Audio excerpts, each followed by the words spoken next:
Coming to you live from the Now Media Newsroom. I'm Jim Check. You're watching Now Media. With me, Christina Lowen, MLA for Kelowna Centre.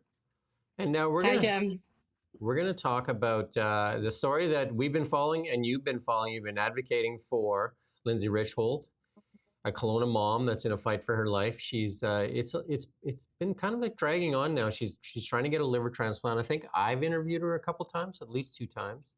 And then we thought yes. that she got her transplant. I mean, I remember that good news. She was scheduled. It was all supposed to happen. And then the wheels kind of came off the bus again. Yes, sadly. So that was back in December. She had a live donor that was ready to go, and her surgery was scheduled for December 10th. And unfortunately, that beautiful, generous live donor had an accident of her own and ended up having to have a pretty major surgery around December 8th, so right before. So tragic, no one's fault, but it unfortunately delayed things for Lyndsay. And then she was scheduled again for there was the other donor. No. So this is part of the problem. So she was told, we're going to get you a surgery as soon as possible. She felt very optimistic. She was actually already in Vancouver waiting for the surgery.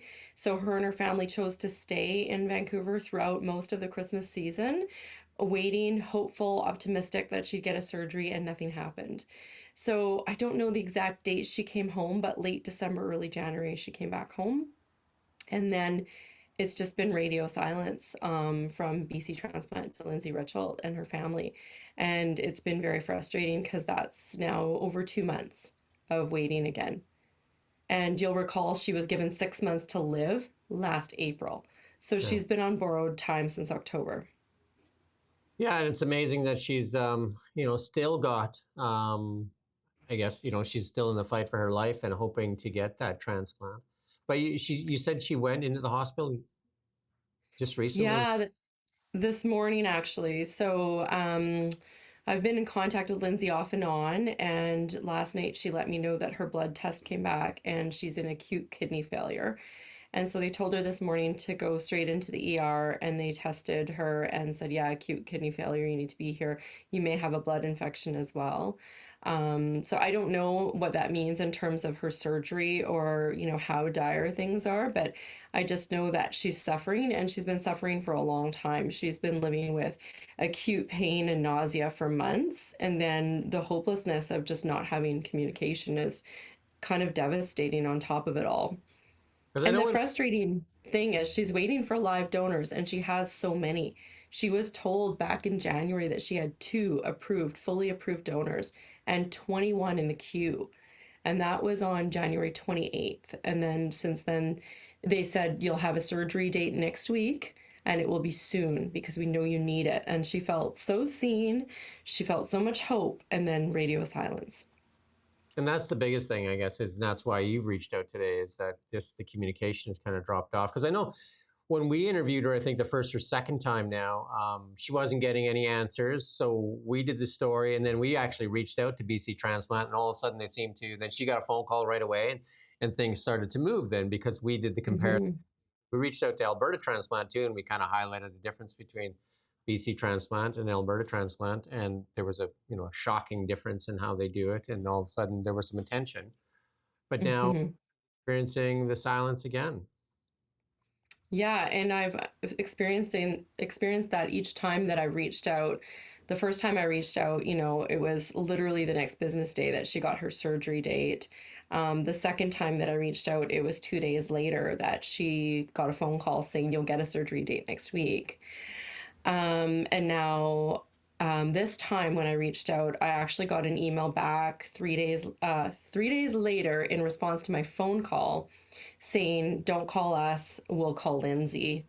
And basically I understand that a couple of Lyndsay's family members and friends got a similar email saying, stop asking us, we're only going to communicate with Lyndsay, which I think is really unfair. The system has showed Lyndsay that they make mistakes, they drop the ball, that she must advocate for herself.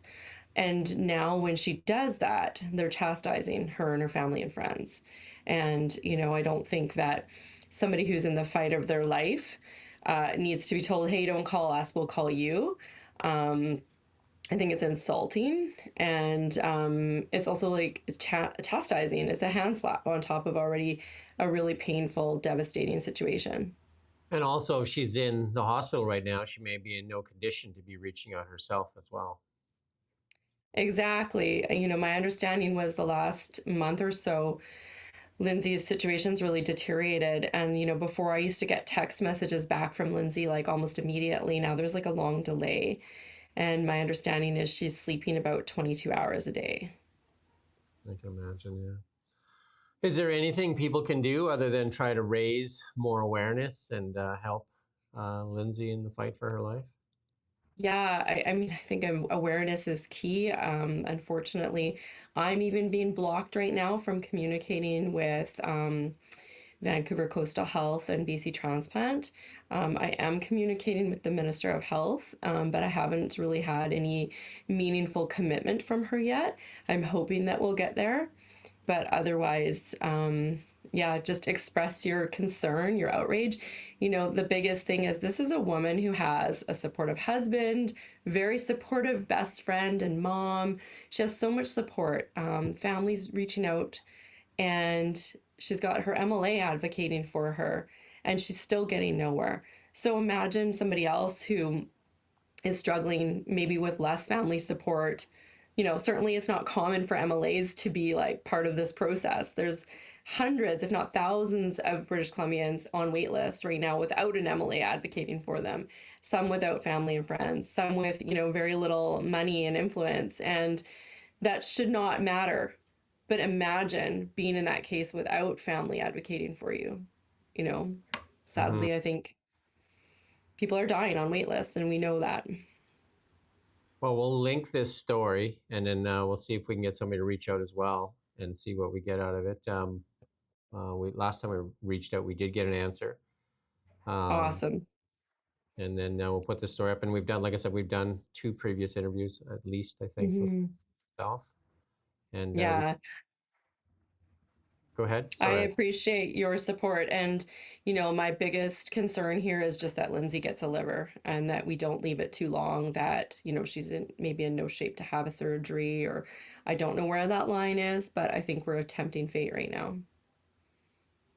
Well, thank you, Christina. And, obviously, hopes and prayers for Lyndsay and her family. I mean, she's got children. She's got one daughter, isn't it? Or It's a son who's 13, yeah. And she's 42 and she's healthy otherwise. This is an autoimmune condition, and that's one of the failures of the system. The MELD scoring system does not reflect her dire situation. I think back in April, which is almost a year ago, it scored her at 11, where her doctor said, well, you should be at a 25, and over 20 is significant. So that's one instance where it's failed, where we could use some reform. mm-hmm. Okay.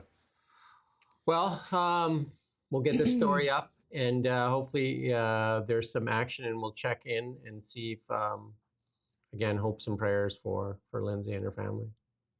Yes, thank you so much. Appreciate it. All right. And thank you for watching Now Media. Coming to you live from the Now Media Newsroom.